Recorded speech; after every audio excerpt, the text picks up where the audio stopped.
शुरू कर, इस पे भाषा बना, ठीक है। हो गया, आ गया। हाँ ठीक है, आ गया उनका फोटो, आ गया और लाइव है। जब तुम बोलो, देखो आवाज जा रही है। आवाज़ जा रही है शिवांकन? हेलो, आवाज़ जा रही है? हाँ, बोल रहे हैं, आ रही आ गई है। भाषानामा पेश आ गई, आवाज़ जा रही है। हाँ अब मैं तकनीकी खराबी के कारण सबसे पहले मैं खेद प्रकट करती हूँ कि ये आधा घंटा लेट हो गया, जबकि मैं 10 बजे से तैयार थी, लेकिन तकनीकी प्रॉब्लम के कारण आप लोगों को इंतज़ार करना पड़ा। इसके लिए मुझे खेद है।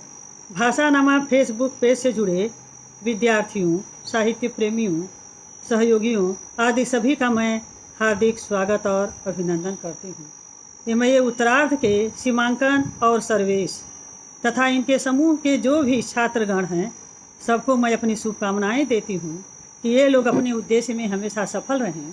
साथ ही साथ जितने भी सीमांकन, सर्वेश और जितने भी छात्रगण हैं जिन्होंने मुझे भाषानामा फेसबुक पेज से जुड़ा है, सबके लिए मैं हृदय से आभार व्यक्त करती हूँ और कृतज्ञता व्यक्त करती हूँ। चूँकि देर बहुत हो चुकी है, बिना किसी भूमिका के मैं आप लोगों को भक्ति आंदोलन की तरफ ले चलती हूँ। और कहीं भी जिसको कहीं भी कोई प्रॉब्लम होगी, आप लोग लास्ट में पूछना, क्योंकि बीच में जो क्रम बना रहता है वो टूट जाता है। सबसे पहले हिंदी साहित्य में भक्ति काल से तात्पर्य उस काल से है जिसमें भागवत धर्म के प्रचार प्रसार के फलस्वरूप भक्ति आंदोलन का सूत्रपात हुआ।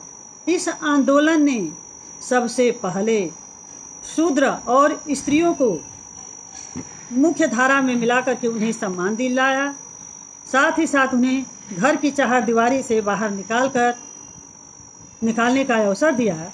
इस काल में अंडाल, अक्क महादेवी, सहजोबाई, दयाबाई, मुक्ताबाई, ताज बीबी, मीराबाई आदि सभी कवित्रियाँ सामाजिक और आध्यात्मिक क्षेत्र में क्रांति की अग्रदूती और स्वतंत्रता की ध्वजारोहणी बनी। इस दृष्टि से देखा जाए तो भक्ति काल या भक्ति आंदोलन वह महायज्ञ था जिसमें स्त्रियों के योगदान को भुलाया नहीं जा सकता। जो सबसे पहले, क्योंकि भक्ति आंदोलन से जुड़ा हुआ है और स्त्रियों के बारे में सबसे पहले किसने विचार किया, अपना एक कमरा में वर्जिनिया वुल्फ से मैं शुरू करूंगी, क्योंकि उनका अपना एक कमरा 1929 में आया। इसके बाद 1942 में श्रृंखला की कड़िया, उसके बाद 1949 में द सेकेंड सेक्स सिमोन बोवा का आया। सबसे पहले वर्जिनिया वुल्फ ने क्या सोचा था, किस तरह से उनको अपना एक कमरा लिखने की आवश्यकता पड़ी, क्यों उनको लिखना पड़ा, किस तरह से स्त्री और पुरुषों में भेद किया जाता था। सबसे पहले मैं वर्जिनिया वुल्फ से अपनी बातों को शुरू करूंगी।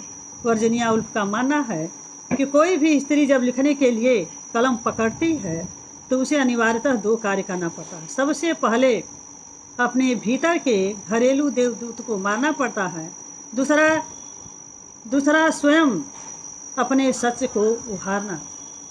वर्जिनिया वुल्फ घरेलू देवदूत को परिभाषित करते हुए कहती हैं कि स्त्रियां वह गहन संवेदनशील, अनुभूतिमय, सुंदर, आकर्षक देखने की चेष्टा करने वाली, पूर्णतः समर्पित निस्वार्थ स्त्री होती है। उसका अपना कोई दिमाग और इच्छा नहीं होती, वह पुरुषों के दिमाग और इच्छा द्वारा ही परिचालित होती है। इनको ये लिखने की आवश्यकता क्यों पड़ी?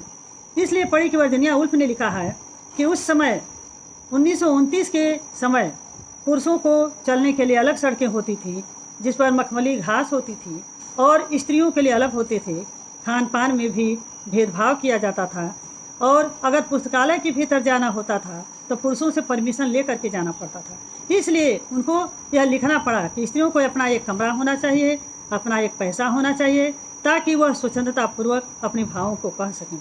जब इसके बाद हम 1949 में सिमोन द बोवा के द सेकेंड सेक्स पर आते हैं तो उन्होंने कहा, ठीक इसी बात को, वर्जिनिया वुल्फ की बात को उन्होंने अपने ढंग से कहा कि स्त्री पैदा नहीं होती, बनाई जाती है। स्त्री जन्म के साथ ही स्त्री संस्कार उसके भुट्टियों में पिला दिया जाता है।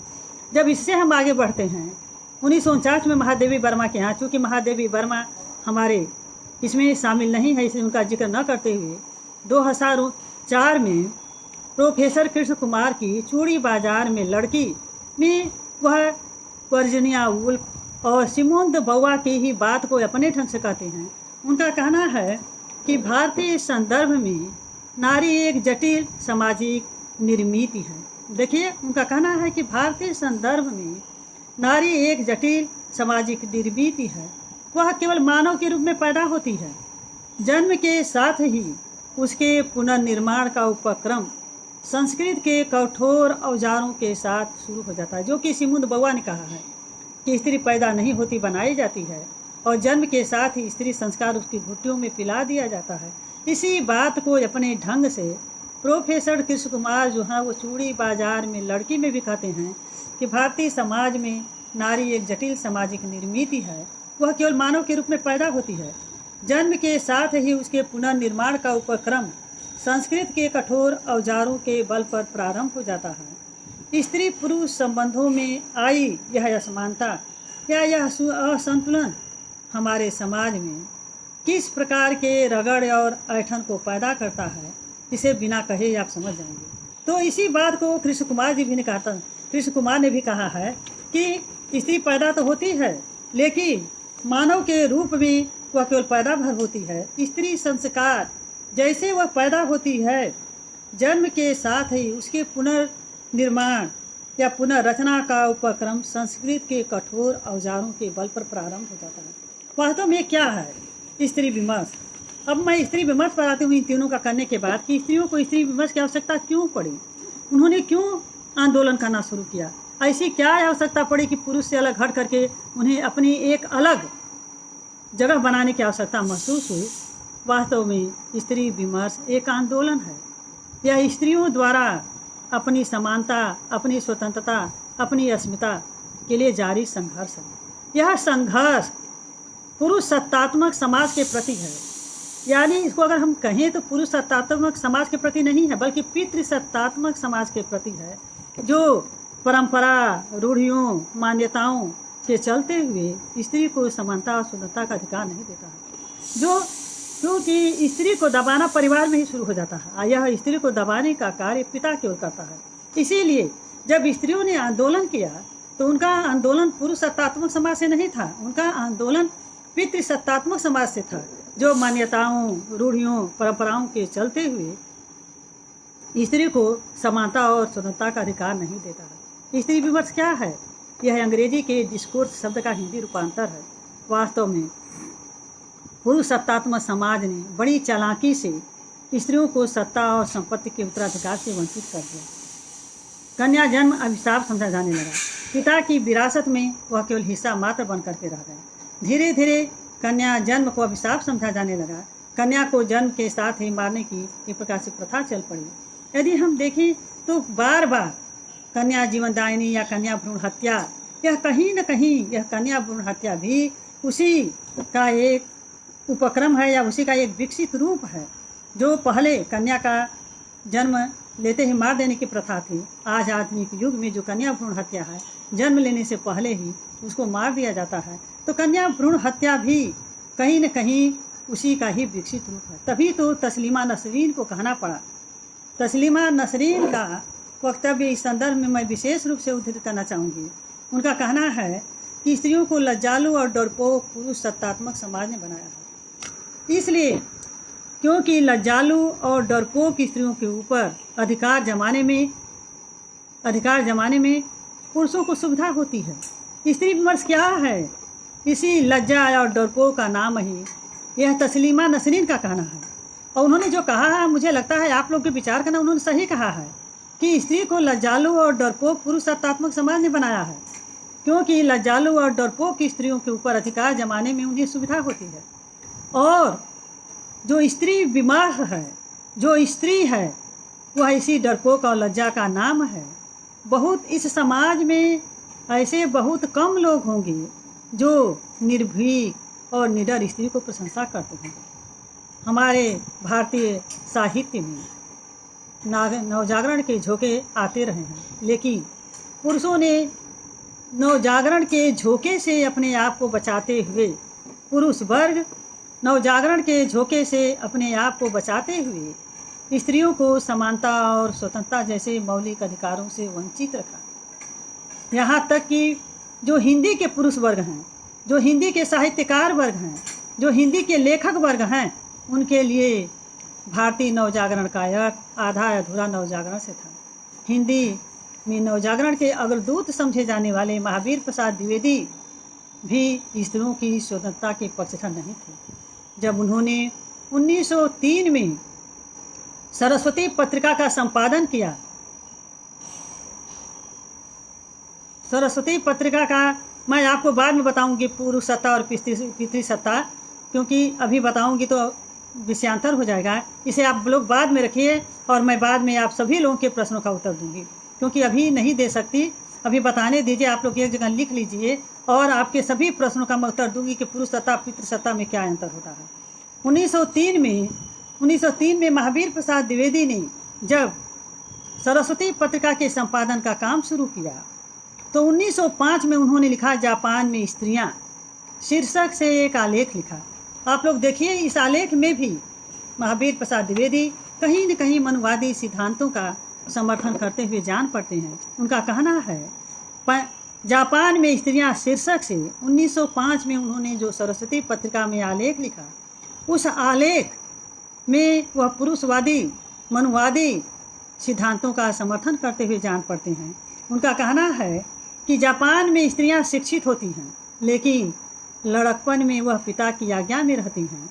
शादी के बाद वह पुरुष की आज्ञा में रहती हैं, यानी पुरुष मतलब पति की आज्ञा में रहती हैं, और बुढ़ापे में वह पुत्र की आज्ञा में रहती हैं। यहाँ पर भी महावीर प्रसाद द्विवेदी, जिन्हें हिंदी नवजागरण का अग्रदूत माना जाता है, उन्होंने जब जापान में स्त्रियां आलेख लिखा, उस आलेख में भी बार बार कहीं न कहीं वह आज्ञा शब्द का ही प्रयोग करते हैं कि शादी से पहले यानी लड़कपन में पिता की आज्ञा में रहती हैं, शादी के बाद पति की आज्ञा में रहती हैं, और बुढ़ापे में पुत्र की आज्ञा में रहती हैं। तो वह भी अपनी इस पुरुषवादी जो सोच है, पुरुषवादी जो मानसिकता है, उसे वो उबर नहीं पाए हैं।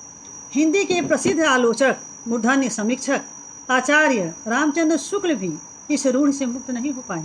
उनका भी मानना है कि जो शिक्षा स्त्री को मेम और निर्लज्ज बना दे, उस शिक्षा का मैं विरोधी हूँ। जो शिक्षा स्त्री को मेम और निर्लज्ज बना दे, मैं उस शिक्षा का विरोधी हूँ, क्योंकि शिक्षा का उद्देश्य स्त्री को सभ्य, सुशील, गृह कार्य में दक्ष, उचित अनुचित का भेद कराना है।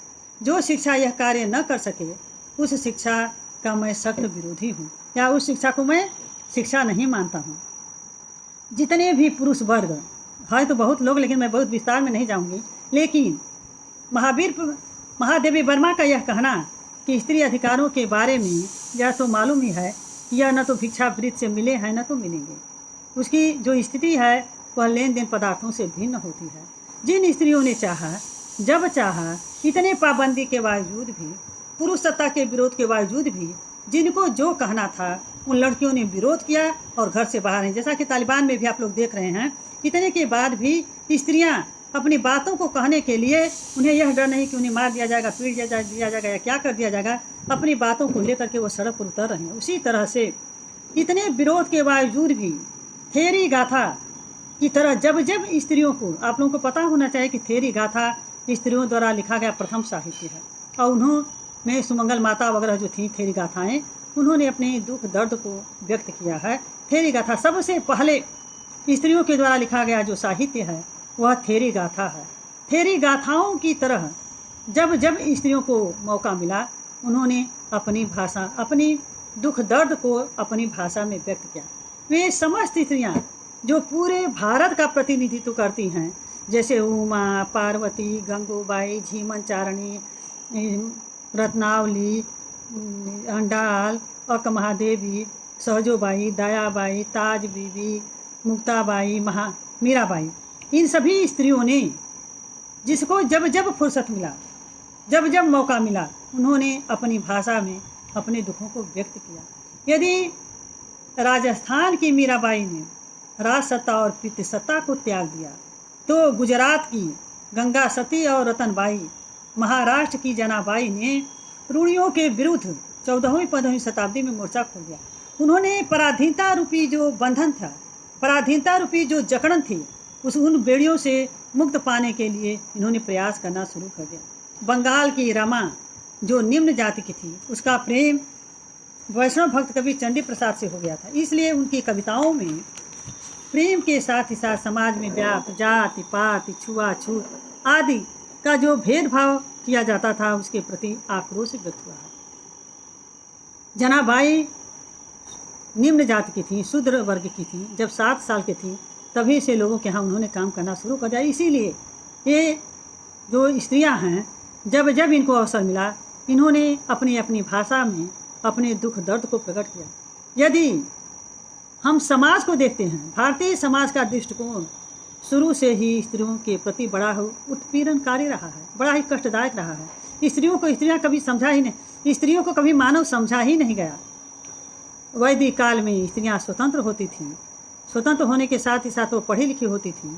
वो वैदिक सूक्तों का पाठ करती थीं, वैदिक मंत्रों का रचना करती थीं। लेकिन धीरे धीरे पितृसत्तात्मक समाज में वह उपनिवेश बना दी गई। शूद्रों के साथ स्त्रियों को भी वेद मंत्रों से वंचित कर दिया गया। समय की थपेड़ों ने उन्हें साम्राज्ञी के पद से हटा करके उन्हें दासी के चौकट पर ला पटका। इस प्रकार उनका कार्य क्षेत्र घर की चारदीवारी तक सीमित हुआ। मध्यकाल में स्त्रियों का स्वरूप कैसा था, विस्तार में न जाकर के महादेवी की इन 4 पंक्तियों के माध्यम से मैं आप लोगों के समक्ष रखूंगी कि मध्यकाल में स्त्रियों का स्वरूप कैसा था, किस तरह से वह एक चारदीवारी में बंद रहती थी, किस तरह से वो पुरुषों की इच्छा के बिना कोई कार्य नहीं कर सकती थी, किस तरह से उनके कार्यों की धुरी पति की अनुकूलता पर ही निर्भर करती थी। वास्तव में मैं नीर भरी दुख की बदली, मैं नीर भरी दुख की बदली, विस्तृत नभ का कोई कोना, मेरा न कभी अपना होना, परिचय इतना इतिहास यही, उमड़ी कलथी मिट आज चली। आप ये देखें, उमड़ी कलथी मिट आज चली, मैं नीर भरी दुख की बदली, विस्तृत नभ का कोई कोना, मेरा न कभी अपना होना, परिचय इतना इतिहास यही, उमड़ी कलथी मिट आज चली। यह पूरा परिवेश मध्यकाल की स्त्रियों, मध्यकाल में स्त्रियां का स्वरूप कैसा था, किस तरह से उनको बंधन में रखा जाता था। महादेवी की ये 4 लाइन की जो 4 पंक्तियों की जो कविता है, उनके यथार्थ चित्र को हूबहूब जो है हमारे समक्ष रखने में समर्थ होती है। सामंती युग में स्त्रियों की पहचान मानव के रूप में नहीं होती थी। उनकी पहचान पत्नी के रूप में पति पर आश्रित एक दासी के रूप में था और उनके कार्यों की धुरी पति की अनुकूलता पर ही निर्भर करती थी। अगर हम सूत्र रूप में देखें तो मध्यकालीन जो कवित्रियाँ थीं, उनका समवेत बिंब जो उभर करके आता है, जो समवेत बिंब चाहे सामाजिक आर्थिक राजनैतिक सभी क्षेत्र में इनके बावजूद जो इनका जो समवेत बिंब उभर करके आता है, वह दीन हीन भोगनी विलासनी रमणी व्यभिचारी घर की चारदीवारी में कैद एक अशिक्षित नारी का था। जैसा कि इसके पहले भी मैंने बताया कि स्त्रियों को बड़ा अपमान सहना पड़ा, स्त्रियों को पुरुषों के समान दर्जा नहीं मिला। यदि इनका सूत्र रूप में देखा जाए तो जो समवेत बिंब उभर कर आता है, जैसे महादेवी वर्मा ने कहा कि मैं नीर भरी दुख की बदली, विस्तृत नभ का कोई कोना, मेरा न कभी अपना होना, परिचय इतना इतिहास यही, उमड़ी कलथी मिटे आज चली। ये पूरा का पूरा बिंब जो उभर करके आता है वह दीन हीन भोगनी विलासनी रमणी व्यभिचारी घर के गृह कार्य में 10 एक अशिक्षित नारी का आता है। इसमें से कुछ स्त्रियां जो ये कैद अशिक्षित स्त्रियां थीं, इन्होंने अपनी पराधीनता की बेड़ियों को तोड़ने के लिए बेचैन हो उठी। इसमें से कुछ जो भी अशिक्षित नारियां थीं, जो पराधीनता की बेड़ियां थीं, जो पुरुष वर्ग की बेड़ियां थीं, उस पराधीनता की बेड़ियां को तोड़ने के लिए जब बेचैन हो उठी, इस कार्य में भक्ति आंदोलन उनका सहयोगी बना, उनका सहयोग किया और कायिक और वाचिक रूप से उन्होंने स्त्रियों को अपनी भावनाओं की अभिव्यक्ति करने का अवसर प्रदान किया। इसमें यदि देखा जाए तो यही वह प्रस्थान बिंदु है जहाँ भक्ति काल में, यही वह प्रस्थान बिंदु है जहाँ पर कि भक्ति काल की कवित्रियाँ अनौपचारिक रूप से भक्ति और घरेलू की आड़ में अपने दुख दर्द को लिखती रहीं। जबकि आज की स्त्रियाँ, क्योंकि उन्होंने समाज को देखा ही नहीं, वह तो उनका जो संघर्ष था वह पुरुषों द्वारा बनाई गई चारदीवारी को तोड़ करके बाहर निकलने का था, जबकि आज की स्त्रियां घर की चारदीवारी का वर्णन नहीं करती हैं। वह सामाजिक, आर्थिक, राजनीतिक इनको आधार बना करके अपनी भावनाओं के अभिव्यक्त करती हैं। भक्ति काल की जो स्त्रियां थीं वह भक्ति या मध्यकाल की जो स्त्रियां थीं भक्ति और धार्मिकता के आवरण में अपनी भावनाओं या अपने संघर्ष या अपने अधिकार की लड़ाई लड़ती हैं। वह कृष्ण के बहाने पितृसत्तात्मक और शादी या ब्याह जैसे संस्था को चुनौती देते हुए कृष्ण के ईश्वरीय रूप को नकार कर उन्हें मानव के रूप में प्रतिष्ठित करती हैं, क्योंकि उन्हें अपनी भावनाओं के व्यक्त करना है। और मध्यकालीन की जो स्त्रियां थीं वह भक्ति और धार्मिकता के आवरण में अपनी लड़ाई लड़ती हैं। उनके लिए क्या माध्यम चाहिए? कृष्ण चाहिए। इसलिए कृष्ण के माध्यम से पितृसत्ता और विवाह संस्था को चुनौती देती हुई ये स्त्रियां कृष्ण के ईश्वरीय रूप को नकार कर उन्हें मानव के रूप में प्रतिष्ठित करती हैं। साथ ही इसके माध्यम से जब कृष्ण को प्रतिष्ठित करती है मानव के रूप में, इसके माध्यम से वह अपने आप या स्त्री जाति के अपमानित होने का एहसास कराती है। और मीरा का काव्य इस दृष्टि से विशेष रूप से उल्लेखनीय है। भक्ति काल में स्त्रियां जो थीं वह गुरु, क्योंकि वह प्रत्यक्ष रूप से अपनी भावनाओं के व्यक्त नहीं कर सकती थी। जैसे सीमंतनी उपदेश आप लोगों ने देखा, सीमंतनी उपदेश के बारे में बहुत से लोगों का कहना है कि उसके कौन लेखिका थी, जाकर बाद में पता चला कि हरदेई देवी थी। उसी तरह से भक्ति काल में या मध्यकाल में स्त्रियां प्रत्यक्ष रूप से अपना नाम देकर के कोई दूसरा नाम उपनाम से वो लिखती थीं। मध्यकाल में स्त्रियां जो थीं वह गुरु या ईश्वर के माध्यम से प्रतिष्ठा, सम्मान, आदर पाने का प्रयास करती थीं, क्योंकि उन्हीं के माध्यम से वह अपनी भावनाओं को अभिव्यक्त करती थीं। जबकि आधुनिक काल की स्त्रियां जो ईश्वर सत्ता है उसको नहीं मानती हैं या ईश्वर की सत्ता को अभ्यस्त करती हैं। मध्यकाल में प्रथम बार कविताओं के माध्यम से, मातृभाषा के माध्यम से अपने हृदयोगार को प्रकट कर स्त्रियां जो हैं अपनी प्रतिभा का परिचय देती हैं। मध्यकाल में प्रथम बार ऐसा हुआ कि कविताओं के माध्यम से अपने हृदय की भावनाओं, अपने हृदय के उद्गार को मातृभाषा में अभिव्यक्त कर एक कवित्रियाँ जो हैं अपनी प्रतिभा का परिचय देती हैं। और जब वो प्रतिभा का परिचय देती हैं उनके इस कार्य में भी भक्ति आंदोलन सहायक बना। शायद भक्ति आंदोलन नहीं आया होता तो इन स्त्रियों को अपनी भावनाओं की अभिव्यक्त करने का अवसर भी नहीं मिलता। इसीलिए लेकिन इनकी जो कविताएं आईं, इन कविताओं से एक बात उभर करके पता चलता है कि इनका विरोध पुरुष सत्ता से नहीं था, पितृ सत्ता से था। क्योंकि स्त्री का जो पाला पड़ता है या बच्ची का जो पाला पड़ता है या जो लड़की का जो पाला पड़ता है सबसे पहले अपने माँ बाप से पड़ता है। इनकी कविताओं से जो उभर करके बात आई वह आई कि इनका विरोध पुरुष सत्ता से नहीं बल्कि पितृ सत्ता से था, जो परंपराओं और रूढ़ियों को चलते हुए स्त्रियों को समानता और स्वतंत्रता का अधिकार नहीं देता है। तभी तो वर्जनिया उल्फ कहती हैं कि स्त्रियों का जो लेखन होता है स्त्री का ही होता है। स्त्रीवादी होने से वो बच नहीं सकता, अपने सर्वोत्तम रूप में वह स्त्री का ही होता है। जैसे दलित साहित्य को लोग कहते हैं कि यह सहानुभूति का साहित्य जो उच्च वर्ग के लोगों द्वारा लिखा गया वह सहानुभूति का है, जबकि दलित वर्ग जो लिखता है वह स्वानुभूति का होता है। उसी बात को वर्जनिया उल्फ भी कहती हैं कि स्त्री का लेखन स्त्री का ही होता है, वह स्त्रीवादी होने से बच नहीं सकता, अपने सर्वोत्तम रूप में वह स्त्री का ही होता है। वास्तव में भक्ति काल में कुछ ऐसी भी स्त्रियां हुई जिन्होंने साहित्य लिखा तो लेकिन वह अप्राप्य है, मतलब प्राप्त नहीं हुआ।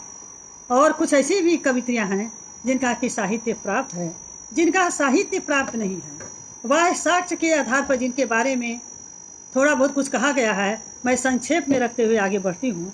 जैसे उमा जो हैं यह भक्ति काल की कवित्री हैं, इनका साहित्य प्राप्त नहीं है। यह राम और कृष्ण की भक्ति करती हैं। इनकी सबसे बड़ी देन है कि इन्होंने अपने लोक भाषा में उस समय की जो जन समस्याएं हैं उनका चित्रण किया है और परंपरा के विरुद्ध जाकर के इन्होंने राम का निर्गुण रूप में उपासना की। इनकी यही देन है कि परंपरा में राम का सगुण रूप में जो भक्ति होती थी, जब उमा देवी आईं तो इन्होंने राम की उपासना निर्गुण रूप में की। इसके बाद आती हैं पार्वती। पार्वती उमा के समान ही, उमा जैसे ईश्वर के लिए, उमा के यहाँ ईश्वर के लिए जो संज्ञा और सदगुरु शब्द का प्रयोग किया गया है, पार्वती के यहाँ वह सदगुरु और योग शब्द का प्रयोग किया गया है। गुरु के शरण में जाना, शरणागति होना, दुख सुख को बांटना और अपने अस्तित्व को गुरु के अस्तित्व में मिला देना ही पार्वती के कविता की विशेषताएं हैं। ये दोनों कवित्रियों, उमा और पार्वती दोनों ने सामंती समाज में स्त्रियों के लिए जो बंधन बनाए गए थे, सामंती परिवेश में स्त्रियों के लिए जो सीमित दायरे बनाए गए थे, उसको वो तोड़ने का प्रयास करते हैं। जो भी सीमित दायरा था कि घर से बाहर नहीं निकल सकती, पर्दा प्रथा जो भी रहा हो, तो आप लोग बाद में पूछना, मैं बताऊंगी। उस समय ये दोनों ही कवित्रियाँ, उमा और पार्वती, सामंती परिवेश में स्त्रियों के लिए जो बनाए गए सीमित दायरे थे उसको तोड़ने का प्रयास करती हैं। साथ ही साथ यह इसका विरोध करती हैं कि जो लोग कहते थे कि शिक्षा प्राप्त करने का अधिकार केवल पुरुषों को है, ज्ञान प्राप्त करने का अधिकार केवल पुरुषों का, ये दोनों ही कवित्रियाँ अपने लेखन के माध्यम से इसका विरोध करती हैं कि पुरुष को ही केवल ज्ञान प्राप्त करने का अधिकार नहीं है, पुरुष को ही केवल शिक्षा प्राप्त करने का अधिकार नहीं है, बल्कि स्त्री को भी शिक्षा प्राप्त करने का अधिकार होना चाहिए। पहली बार इन कवित्रियों की रचनाओं में भाषागत रूढ़ियों को तोड़ने का प्रयास पहली बार देखिए मध्यकाल में।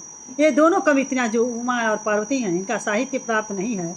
वह साक्ष्य के आधार पर लोगों का कहना है कि पहली बार इन कवित्रियों की रचनाओं में भाषागत रूढ़ियों को तोड़ने का प्रयास प्रारंभ होता है। और आचार्य हजारी प्रसाद द्विवेदी ने तो यहाँ तक कहा है कि यही वह प्रस्थान बिंदु है जहाँ से भाषा का वास्तविक साहित्य शुरू होता है। कारण यही वह प्रस्थान बिंदु है जहाँ से हिंदी भाषा का वास्तविक साहित्य शुरू होता है।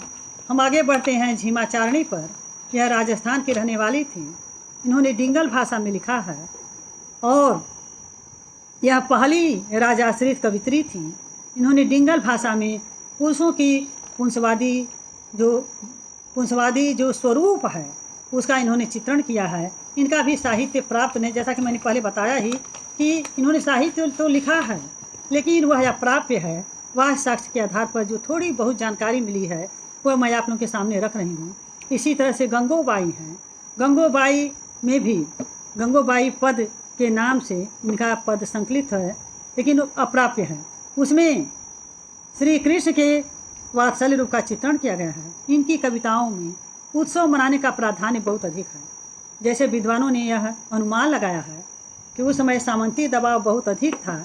सामंती दबाव के कारण ही शायद कुछ समय के लिए मन को सुकून मिल सके, कुछ समय के लिए मन हल्का हो सके, कुछ समय के लिए मन शांत हो सके, इसीलिए इन्होंने उत्सव मनाने संबंधी कविताएं लिखी है। मैं आती हूँ रत्नावली पर। भक्तकाल के कवित्रियों में रत्नावली का नाम बड़े आदर और सम्मान के साथ लिया जाता है, लेकिन पुरुष प्रधान इतिहास में तुलसी को पुरुष प्रधान जो इतिहासकार हैं या पुरुष प्रधान समाज में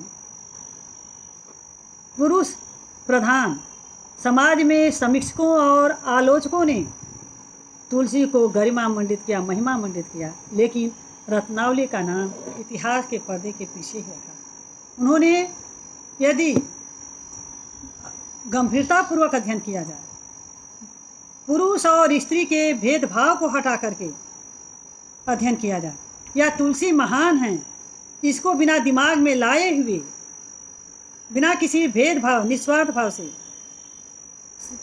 समान भाव से तुलसी के समकक्ष या तुलसी के समकक्ष न रह करके रत्नावली का अध्ययन किया जाए तो रत्नावली का महत्व तुलसी से किसी रूप में कम नहीं है।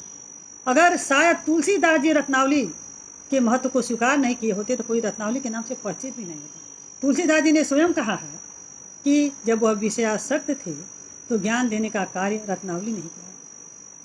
रत्नावली ने ही कहा कि लाज न लागत आपको दौड़े आयु साथ, धिक धिक ऐसे प्रेम को कहाँ कहूँ मैं नाथ, अस्ति चर्मम देह मम तामा ऐसी प्रीति, तैसी सुश्री राम होत न तो भव प्रीति। इसलिए ये जो 5-6 कवित्रियाँ हैं जिन्होंने साहित्य तो लिखा, लेकिन इनके साहित्य को इतिहास के पन्ने से उछल कर दिया गया।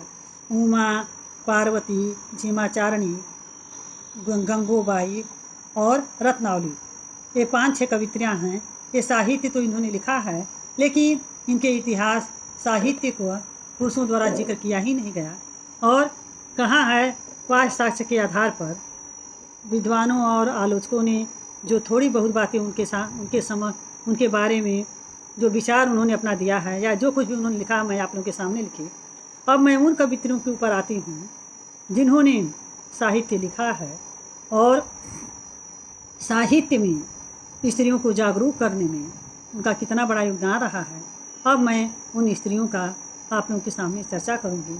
सबसे पहली जो स्त्री है वह अंडाल है। अंडाल का जो उद्देश्य था, भक्ति के क्षेत्र में सबको एकजुट करने का कार्य अंडाल ने मार्गेश नोनपू उत्सव के माध्यम, इनकी विचारधारा है मार्गेश, चूँकि ये तमिलनाडु की थी इसलिए तमिलनाडु में मार्गेशु नोनपू उत्सव माध्यम से इनका ये विचार था कि भक्त के क्षेत्र में एकजुट होकर के कार्य करने से एकता की भावना पैदा होती है। और इन्होंने ये कार्य किसके माध्यम से किया? मार्गेशु नोनपू उत्सव के माध्यम से। भक्त के क्षेत्र में सबको एकजुट करने का कार्य अंडाल ने मार्गेशु नोनपू उत्सव के माध्यम से किया। उनका कहना था कि एक जगह एकत्रित होकर के भक्ति करने से एकता की भावना पैदा होती है। शायद उन्हीं के विचारों का प्रभाव है कि आज भी मुस्लिम समुदाय शुक्रवार के दिन मस्जिद में एकत्र होकर के एक साथ बैठ करके नमाज अदा करता है। अंडाल का मार्गेशु नोनपू उत्सव मार्ग जहाँ अंडाल को साहित्य से जोड़ता है, वहीं पर सामान्य जनता को धर्म से जोड़ता है। इनके 2 प्रमुख काव्य हैं, पहला तिरुपाये, दूसरा नाचियार तिरुमली। तिरुपाये और नाचियार तिरुमली इनके 2 मुख्य ग्रंथ हैं, तिरुपाये और नाचियार तिरुमली। नाचियार के बारे में आचार्य विनोबा भावे का कहना है कि अंडाल का जो तिरुपाये काव्य है वह अद्भुत है। इससे बेहतर चीज़ तमिल साहित्य में उपलब्ध ही नहीं है। इससे बेहतर वस्तु तमिल साहित्य में उपलब्ध नहीं है। कारण इस पुस्तक का लोगों के भीतर जितना प्रवेश है उतना शायद ही किसी पुस्तक का होगा। आचार्य विनोबा भावे का कथन इस संदर्भ में विशेष उल्लेखनीय है। उनका कहना है कि अंडाल का तिरुपाये जो काव्य है वह अद्भुत है। इससे बेहतर चीज़ तमिल साहित्य में उपलब्ध नहीं है। लोगों के भीतर जैसे रामचरितमानस को कहा जाता है, उसी तरह से आचार्य विनोबा भावे का कहना है कि लोगों के भीतर तिरुपाये का जितना प्रवेश है उतना शायद ही किसी दूसरे काव्य का होगा। इस छोटी सी पुस्तक में जो भाव है वह अद्भुत है। वास्तव में अंडाल 12 आलावार भक्तों में एकमात्र महिला हैं। इन आलावारों का जन्म ही भक्ति के साथ दक्षिण भारत के तमिल प्रदेश में हुआ था। इनका प्रमुख कार्य विष्णु की भक्ति करते हुए उसके मूल तत्व की खोज करना था। ये जितने भी 12 आलावार भक्त हैं, इनका प्रमुख कार्य विष्णु की भक्ति करते हुए उसके मूल तत्व क्या है या मूल कहाँ से शुरू है, मूल तत्व की खोज करना था। विष्णु की भक्ति करने के कारण ही ये जो भक्त हैं ये आलावार कहलाए। इन आलावार संतों ने शास्त्र संचालित नियमों का विरोध करते हुए धर्म के आधार पर स्त्री पुरुष सवर्ण अवर्ण सबको इन्होंने समान महत्व दिया। और उसी का परिणाम यह है कि एकमात्र अंडाल को इसमें प्रवेश मिल सका। अंडाल के बारे में किंवदंती है कि एक दिन इनके पिता विष्णुचित्त तुलसी के पौधे को पानी दे रहे थे। यह किंवदंती है, सत्य है कि नहीं भगवान जाने, लेकिन यह किंवदंती है कि अंडाल जैसे कि सीता को भूमिजा माना जाता है उसी तरह से अंडाल को भी भूमिजा माना जाता है कि भूमि से पैदा हुए। किंवदंती है कि इनके पिता एक दिन तुलसी के पौधे को पानी दे रहे थे उसी समय तुलसी के पौधे के पास एक कन्या पड़ी हुई मिली। इनके पिता विष्णुचित्त उसे भगवान या भगवती या देवी का प्रसाद मान करके पुत्रवत पालन पोषण करना शुरू किया। और कहा जाता है कि देवी के प्रसाद से ही इन्होंने इनका नाम पहले गोडा रखा था। बचपन में अंडाल का नाम गोडा था।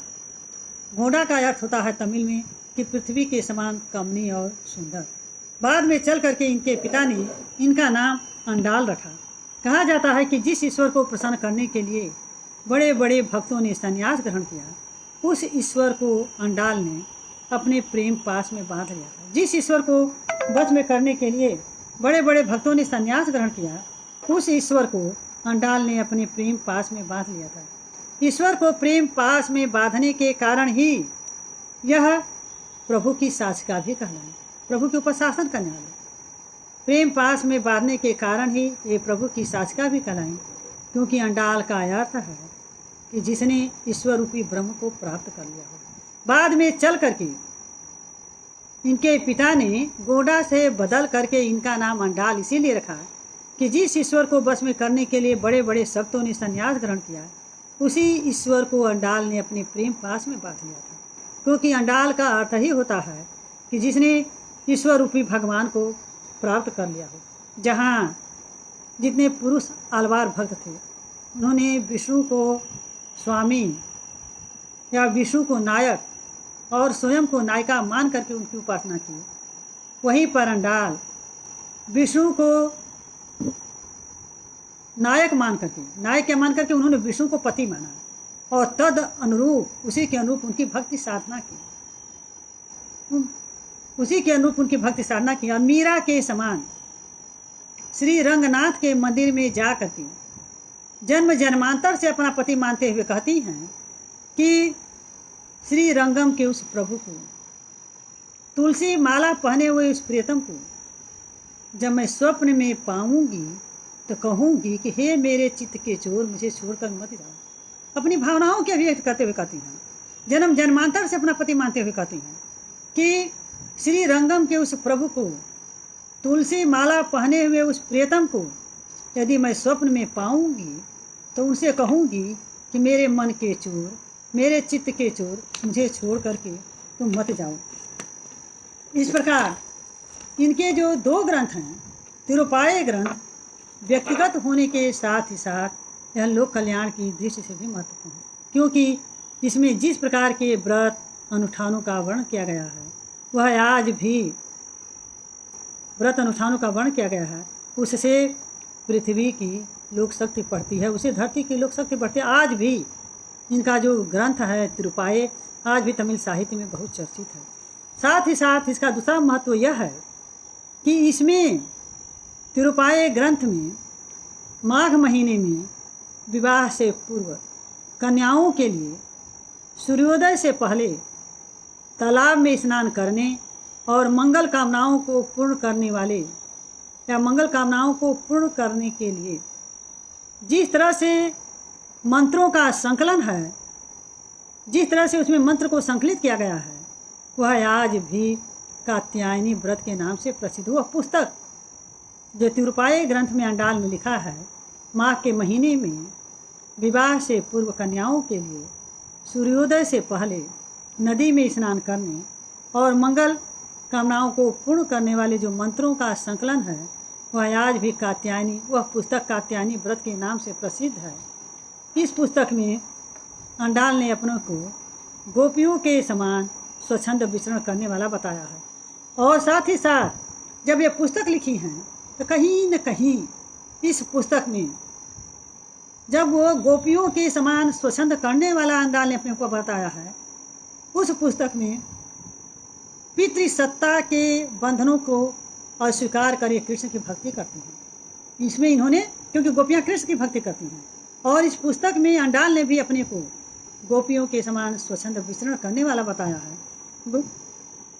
कृष्ण के माध्यम से अंडाल पितृसत्ता के बंधनों को अस्वीकार कर कृष्ण की भक्ति करते हैं। इसमें अंडाल का तिरुपाय ग्रंथ, इसके बाद नाचियार तिरुमली जो दूसरा ग्रंथ है, वह है जो व्यक्तिगत होने के साथ ही साथ लोक कल्याण की दृष्टि से अत्यंत महत्वपूर्ण, यह भी ग्रंथ इनका है, नाच्यार तिरुमली। यह 143 सूक्तियों का सार है। यह अंडाल के व्यक्तिगत जीवन से संबंधित है। इसमें अंडाल गोपियों के समान विरह विधक्त होकर सृष्टि के कण कण में ईश्वर रूपी प्रियतम को खोजने का प्रयास करते हैं। यानी जो तिरुपाय ग्रंथ है, तिरुपाय ग्रंथ को आप देखिए तो लोक कल्याण की दृष्टि है, जिसमें व्रत, अनुष्ठान, जप, तप आदि का वर्णन किया गया है। लेकिन जो नाच्यार तिरुमोली जो इनका दूसरा काव्य है, यह इनके व्यक्तिगत जीवन से संबंध है। इसमें जो छुटपुट, यह 143 सूक्तियों का सार है।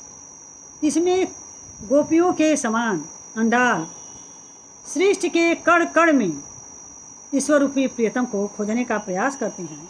और अंडाल तो यहाँ तक कहती हैं कि उनका जन्म जो है श्री रंगनाथ के लिए, यानी विष्णु के लिए ही हुआ है। वह किसी लौकिक पुरुष से विवाह नहीं कर सकती। उनका कहना है कि उनका जन्म यदि हुआ है तो वह विष्णु के लिए ही हुआ है। उनका विवाह किसी लौकिक पुरुष से नहीं हो सकता। अंडाल का यह जो निर्णय है वह परंपरागत जो सत्ता है उसको चुनौती देता है कि वह किसी साधारण या लौकिक पुरुष से विवाह नहीं कर सकती। उनका जन्म ही इसीलिए हुआ कि उनका विवाह विष्णु से हो। श्री रंगनाथ मतलब तमिलनाडु में विष्णु होता है। और उनकी जो यह विचारधारा है वह परंपरागत जो सत्ता है उसकी चुनौती देता है। यही कारण है कि तमिल प्रदेश में जहाँ भी विष्णु की मंदिर है, जहाँ भी, वहीं पर अंडाल की पूजा जो है एक देवी के रूप में की जाती है। कहा जा सकता है कि यह उनकी सामाजिक सजगता ही थी, जिसके कारण वह समय समय पर सामाजिक विषमता और पुरुषों की भोगवादी प्रवृत्ति पर वह प्रहार करती हैं। जितने भी अलवार भक्त हैं, 12, यानी अंडाल को लेकर के 12 हैं, यदि देखा जाए तो उसमें सबसे अधिक अंडाल की ही कविता में अदम्य साहस और उत्कट जीवरता के दर्शन होते हैं। 12 आलावार भक्तों में एकमात्र अंडाल की कविता में अदम्य साहस और उत्कट जीवरता का परिचय मिलता है। वह एक तरफ पुरुष वर्चस्व को तोड़ती हैं तो दूसरी तरफ पुरुषों की भोगवादी प्रवृत्ति पर प्रहार करती हैं और कहती हैं कि स्त्री केवल पुरुषों की वासना पूर्ति का साधन नहीं है। स्त्री केवल पुरुषों की वासना पूर्ति का साधन नहीं है, वह नारी के स्वतंत्र व्यक्तित्व का प्रतिनिधित्व करती हैं और स्वयं श्री रंगनाथ से विवाह कर सामाजिक रूढ़ियों पर प्रहार करते हुए अपने लिए एक नई राह तलाशती हैं। अंडाल का विचार है कि स्त्री केवल पुरुषों की वासना पूर्ति का साधन मात्र नहीं है, वह स्त्रियों के स्वतंत्र व्यक्तित्व का प्रतिनिधित्व करती हैं और स्वयं भी श्री रंगनाथ से विवाह करके सामाजिक रूढ़ियों को तोड़ते हुए पग पग पर पुरुषों के संघर्ष का सामना करते हुए अपने लिए एक नई राह तलाशती हैं, अपने लिए एक नई मार्ग खोजती हैं। और अंडाल का यही विचारधारा समाज के विरुद्ध जाकर के उनका यही विचार, उनका यही मत आज भी स्त्री विमर्श के क्षेत्र में मील का पत्थर सिद्ध हुआ है। क्योंकि जितनी भी स्त्रियां हुई हैं उनको समाज से टकराना पड़ा है। समाज में भी ऐसा नहीं कि केवल पुरुष ही बचता, स्त्रियों से भी टकराना पड़ा है। स्त्री और पुरुषों दोनों से टकराते हुए वह आगे बढ़ी हैं। और यही कारण है कि जब भी स्त्री विमर्श की चर्चा की जाएगी, चाहे अंडाल हो चाहे यक महादेवी हो, बिना चर्चा किए हुए आप आगे नहीं बढ़ सकते हैं। अब हम दूसरी कवित्री आते हैं जो कन्नड़ की हैं, यक महादेवी। सामंती संस्कृत और पितृसत्ता, सामंती संस्कृत और पितृसत्ता के शोषण के विरुद्ध संघर्ष करती हुई अक महादेवी जो हैं 12वीं शताब्दी के उत्तरार्ध में कन्नड़ के प्रमुख शिव भक्तों माने जाते हैं। सामंती संस्कृत और पितृसत्ता के शोषण के विरुद्ध टूटती कराहती नाना प्रकार के संघर्ष और यातनाओं को सहन करती हुई 12वीं शताब्दी के उत्तरार्ध के कन्नड़ के जो प्रमुख शिव भक्त हैं उसमें अब महादेवी का नाम अत्यंत महत्वपूर्ण है। यह श्री चेन्न मल्लिकार्जुन ही इनके पति हैं, यानी शंकर भगवान। श्री चंद्र मल्लिकार्जुन ही इनके पति हैं। श्री चंद्र मल्लिकार्जुन की अनन्य भक्त थी और मीरा के समान श्री चंद्र मल्लिकार्जुन के प्रति अपना सर्वस्व समर्पित करती हुई या विरह विधग्ध होकर वह कहती हैं कि गुरु बने कन्यादानी, लिंग बना दूल्हा, मैं बनी दुल्हन, भराती बने भूमि के भक्त, उन्होंने दिया अपने अनुरूप योग्यतम पति, श्री चिन्ह मल्लिकार्जुन ही मेरे पति हैं। चिन्ह मल्लिकार्जुन मतलब शिव। यह चिन्ह अक महादेवी श्री चिन्ह मल्लिकार्जुन की अनन्य भक्त थीं और उन्होंने अपना समस्त रूप, यौवन, सौंदर्य सब कुछ चिन्ह मल्लिकार्जुन को समर्पित कर दिया था। और मीरा के समान ये भी शिव को बचपन में ही अपना पति मान चुकी थी और पति मानते हुए कहती हैं कि गुरु बने कन्यादानी, लिंग बना दूल्हा, मैं बनी दुल्हन, जितने भराती हैं, भराती भूमि के भक्त हैं, भूमि के भक्त भराती बने और उन्होंने दिया मुझे अनुरूप योग्यतम पति को, श्री चिन्ह मल्लिकार्जुन ही मेरे पति हैं। जिस प्रकार की मीरा बचपन में ही कृष्ण के सौंदर्य पर रीझ गई थी, बचपन में ही कृष्ण को अपना पति मान लिया था, उसी तरह से अक महादेवी भी शिव को अपना पति बचपन में ही मान लिया था। और वो कहती हैं, हाय रे सखी, मेरी आँखों में सुशोभित होने वाले उस दिव्य सौंदर्य पर मैं रीझ गई। यानी हाय रे सखी, आँखों में सुशोभित होने वाले उस दिव्य सौंदर्य पर मैं लुट गई, जिसके मस्तक पर मणि मुकुट है, जिसकी भुजाओं में नागपाश है, आकाश के समान सांवले मुख पर हमेशा प्रसन्नता छाई रहती है, जिसके दांत हमेशा चमकते रहते हैं, उस चिन्ह मल्लिकार्जुन के सौंदर्य पर मैं लुट गई। चिन्ह मल्लिकार्जुन मेरे दुल्हा हैं और मैं उनकी दुल्हा। जैसे कि मीराबाई कहती हैं, उसी तरह से ये भी कहती हैं कि मेरी आँखों में सुशोभित होने वाले उस दिव्य सौंदर्य पर तो मैं लुट गई, जिनके मस्तक पर मणि मुकुट है, भुजाओं में नागपाश है, आकाश के समान श्यामल मुख पर हमेशा प्रसन्नता छाई रहती है, जिसके दांत हमेशा चमकते रहते हैं, उस श्री चिन्ह मल्लिकार्जुन के सौंदर्य पर मैं लुभा गई। श्री चिन्ह मल्लिकार्जुन ही मेरे पति हैं और मैं उनकी श्री चिन्ह मल्लिकार्जुन मेरे दुल्हा हैं और मैं उनकी दुल्हन हूँ। यदि अक महादेवी और मीराबाई के जीवन दर्शन और समाज दर्शन का तुलनात्मक अध्ययन किया जाए तो दोनों में समानता बहुत अधिक है। कारण दोनों का जन्म सामंती परिवार में होता है, अंत संतों की टोली में होता है। यदि मीराबाई और अक महादेवी का सामाजिक पक्ष से यदि तुलना किया जाए तो दोनों में समानता बहुत अधिक है। दोनों का जन्म सामंती परिवार में होता है, अंत संतों की टोली में होता है। दोनों को अपने इच्छा के विपरीत लौकिक पुरुष से विवाह करना पड़ा। दोनों को ही परिवार और समाज की इच्छाओं के समक्ष झुकना पड़ा। दोनों ने ही बचपन में अलौकिक जो भगवान हैं या अलौकिक को अपना पति मान चुकी थी। इस प्रकार अंडाल जो हैं अक महादेवी मीरा की तरह रूढ़ियों का विरोध करते हुए ईश्वर पर अपना सर्वस्व न्यौछावर कर देते हैं, क्योंकि ईश्वर को वह पति मान चुकी हैं। कहा तो यहाँ तक जाता है कि इनकी शादी हो चुकी थी, ये भी विवाहित थी, लेकिन अभी उसको नहीं बताऊंगी, बाद में आप लोगों को बताऊंगी, नहीं तो इस पर बोलना शुरू कर दूंगी तो सब छूट जाएगा। अक महादेवी के समय में स्त्रियां अपने व्यक्तित्व विकास के लिए स्वतंत्र नहीं थीं, क्योंकि उन्हें भोगनी, विलासनी, रमणी समझा जाता था। उन्हें साधना के मार्ग में बाधक समझा जाता था। स्त्रियों को विलासनी, रूपणी कह करके उन्हें घर के अंदर बंद किया जाता था। ऐसे समय में अक महादेवी, उनके जो सहयोगी वेश्वर थे, बसवेश्वर जो कन्नड़ के थे, अपने सहयोगी बसवेश्वर के सहयोग से जो कन्नड़ साहित्य के ज्ञाता थे, कबीर के समान क्रांतिकारी समाज सुधारक थे, जो स्त्रियों की स्वतंत्रता के पक्षधर थे, उसी बसकेश्वर के सहयोग से अक्क महादेवी और जो समकालीन स्त्रियां थीं अपने अधिकारों के प्रति सचेत हुई और पुरुषों के द्वारा बनाए गए घेरे को तोड़ करके उस कैद से वह बाहर आए और अपने अधिकारों के प्रति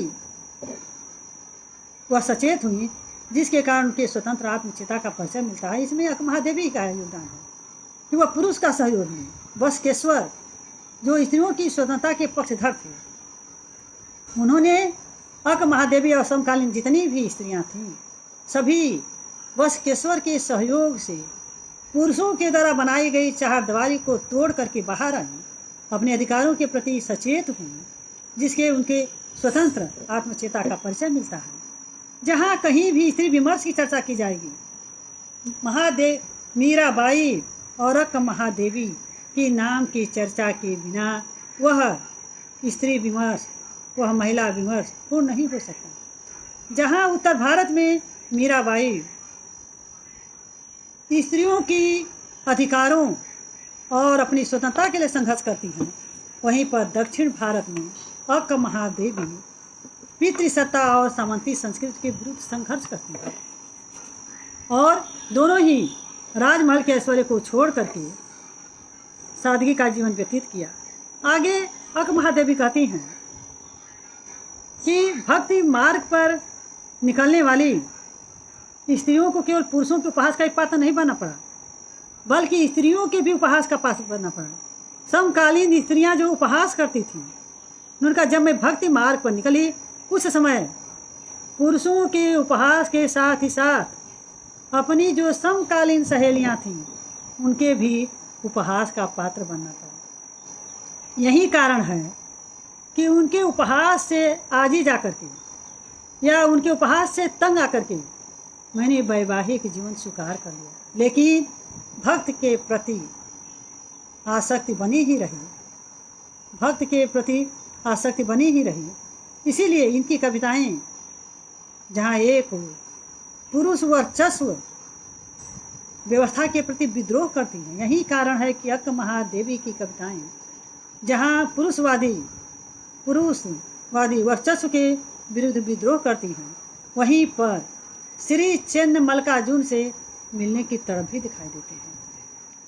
मनु के इस कथन पर कि स्त्रियां स्वतंत्र नहीं हैं, जैसा कि मैंने बताया पहले आप लोगों को कि आचार्य महावीर प्रसाद द्विवेदी मनुवादी सिद्धांत के समर्थक थे। यहाँ पर अक्क महादेवी मनु के इस कथन पर कि स्त्रियां स्वतंत्र नहीं हैं का जवाब देते हुए कहती हैं, हाय रे हाय देख, हाय रे हाय देख इस संसार का नाटक। मनु को जवाब देते हुए कहती कि हाय रे हाय देख इस संसार का नाटक, तात पिता के वेश में सबसे पहले आया, मूछों पर ताव देकर के जवानी में आया, बुढ़ापे में बुढ़ापा बन करके अंत में आया, लेकिन तेरी दृष्टि पड़ते ही हे चेन्न मल्लिकार्जुन, लेकिन तुम्हारी दृष्टि पड़ते ही इस नाटक पर पर्दा पड़ गया। हे चेन्न मल्लिकार्जुन, मैंने यह जान लिया कहीं कि वास्तविक क्या है। हाय रे हाय इस संसार का नाटक देख, तात पिता के वेश में सबसे पहले आया, मूछों पर ताव देकर बीचों बीच आया, बुढ़ापा बनकर अंत में आया, तेरी दृष्टि पड़ते ही इस नाटक पर पर्दा पड़ गया। हे चेन्न मल्लिकार्जुन, मैंने यह जान लिया, यानी वास्तविकता का ज्ञान तुम्हारे मिलने के बाद मुझे पता चला कि संसार में पुरुष क्या है। सदियों से नारी को गुलाम बनाने वाली पुरुष सत्ता के प्रति अक्क महादेवी का आक्रोश फूट पड़ा है और विपरीत परिस्थितियों में भी वो घबराती नहीं हैं, बल्कि पग पग पर पुरुषों के संघर्ष का सामना करते हुए ये आगे बढ़ती हैं और कहती हैं कि दहकते अंगारों में जो गिरी, भूख प्यास मिट गई सब समझ। दहकते अंगारों में जो गिरी, भूख प्यास मिट गई सब समझ। आकाश फटकर सर पर जो गिरा, स्नान हो गया मैं समझूं। पहाड़ कट कट कर सर पर जो गिरा, प्राण तुझे अर्पित समझूं। हे चेन्न मल्लिकार्जुन, मेरे प्रिय मेरे प्रभु। यानी कहती हैं कि देखिए दहकते अंगारों में जो गिरी, भूख प्यास मिट गई सब समय, आकाश फटकर सर पर जो गिरा, स्नान हो गया मैं समझूं, पहाड़ कट कट कर सर पर जूं गिरा, प्राण तुझे अर्पित समझूं, हे चिन्मल का जूं मेरे प्रभु। इन पंक्तियों में, इन कविताओं में अक्क महादेवी के प्रेम और विद्रोह दोनों से मिले जुले भावों के दर्शन होते हैं, जो भक्त के आधार स्तंभ पर अवलंबित है।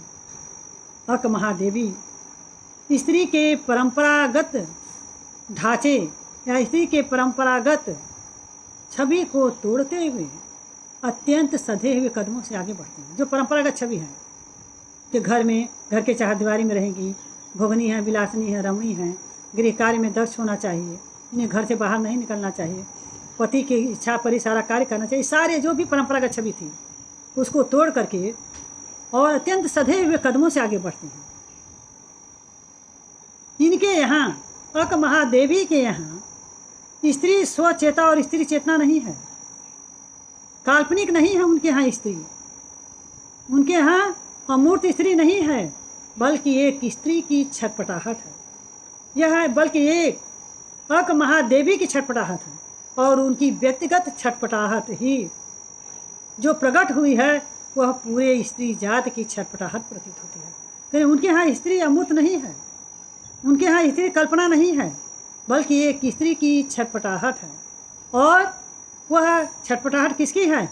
अक्क महादेवी की है। और अक्क महादेवी की छटपटाहट जो व्यक्त हुई है वह व्यक्तिगत न होकर के पूरे स्त्री समाज की छटपटाहट प्रतीत होती है। यदि गहराई से अक्क महादेवी के पदों का अध्ययन किया जाए तो यह प्रतीत होता है इनके पद शोषण के विरुद्ध संघर्ष करती हुई एक स्त्री की आत्मकथा है। इनकी सारी कविताओं को आप देखिए, जब इनकी सारी कविताओं को आप देखेंगे तो आपको पता चलेगा कि इनकी सारे के सारे पद शोषण के विरुद्ध संघर्ष करती हुई एक स्त्री की आत्मकथा है, जो गहरे विक्षोभ को प्रकट करती है, जो गहरे दुख को प्रकट करती है। यही वह भाव है, अक्क महादेवी का यही विमर्श है, यही विचारधारा है जो स्त्री के परंपरागत ढांचे को तोड़ते हुए आगे बढ़ती है। उनकी यही विचारधारा आज भी समकालीन जो महिला विमर्श माना जाता है उससे इनको जोड़ती है। इनकी यही विचारधारा समकालीन स्त्री चेतना से जोड़ती है, जिससे कि यह अक्क महादेवी आज भी प्रासंगिक है। अब हम आते हैं सहजोबाई। सहजोबाई हिंदी संत काव्य परंपरा का विकास अनेक पंथों और संप्रदायों से होकर के हुआ है।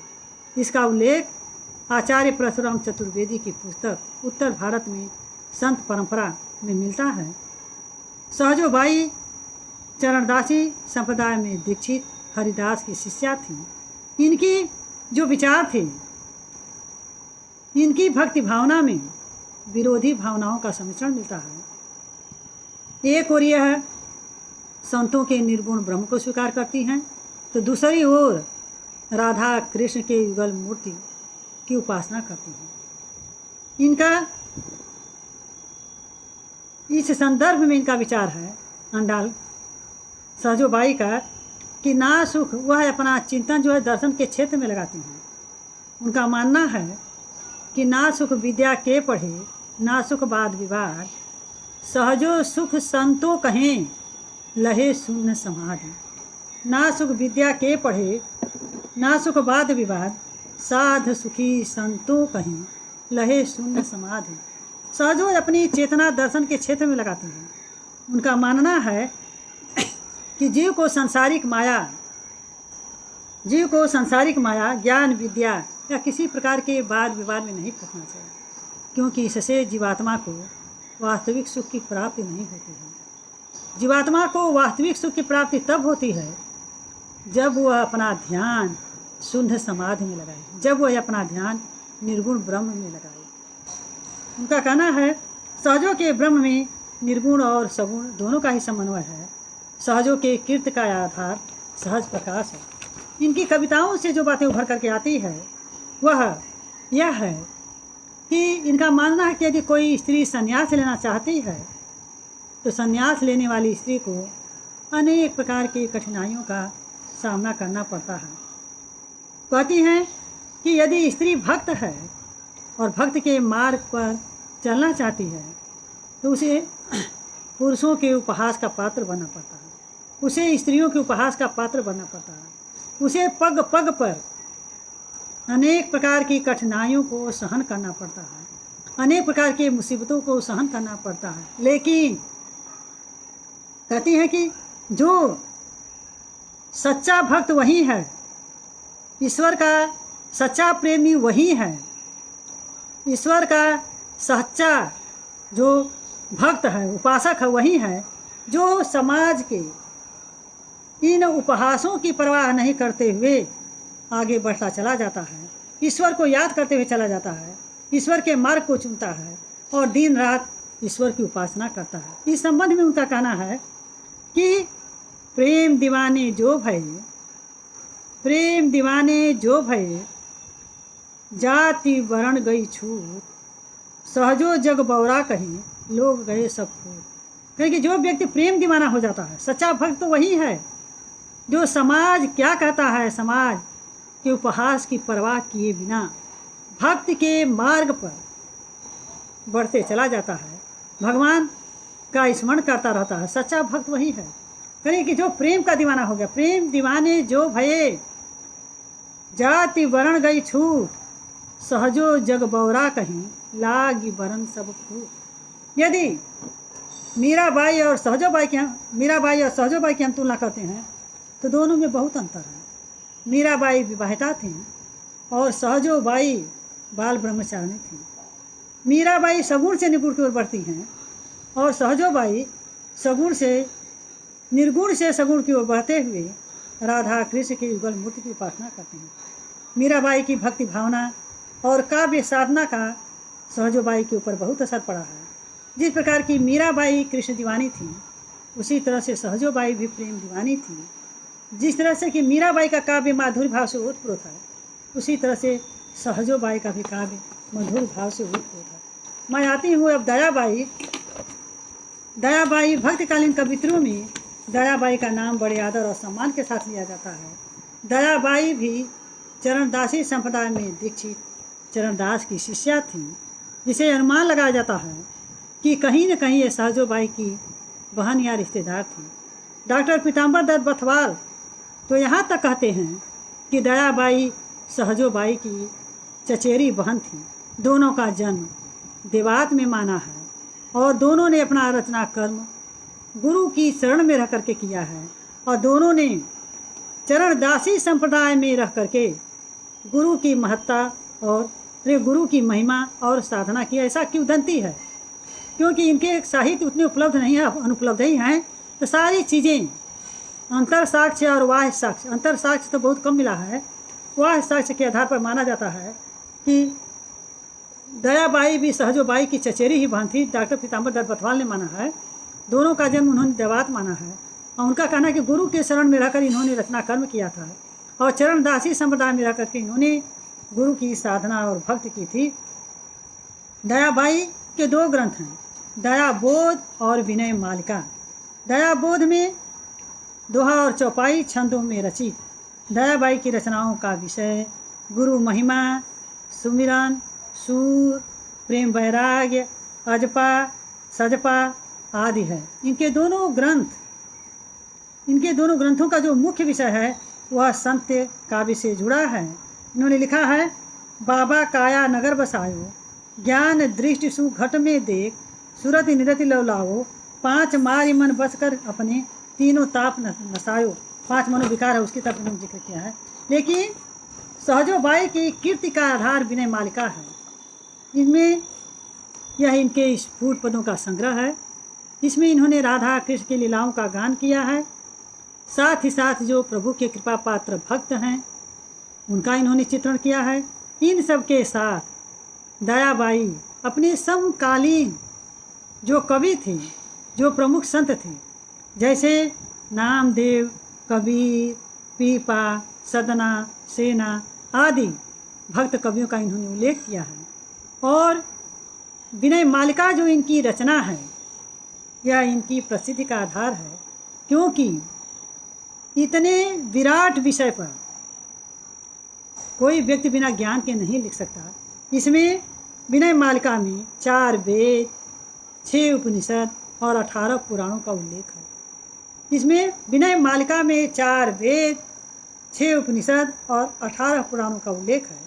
जो व्यक्ति इसका अध्ययन करता और करवाता है वह धर्म, अर्थ, काम, मोक्ष रूपी परम पद को प्राप्त कर लेता है। अब हम आते हैं मुक्ताबाई। महाराष्ट्र की संत परंपरा में मुक्ताबाई का नाम अत्यंत आदर सम्मान के साथ लिया जाता है। यह महाराष्ट्र की संत परंपरा में निवृत्तिनाथ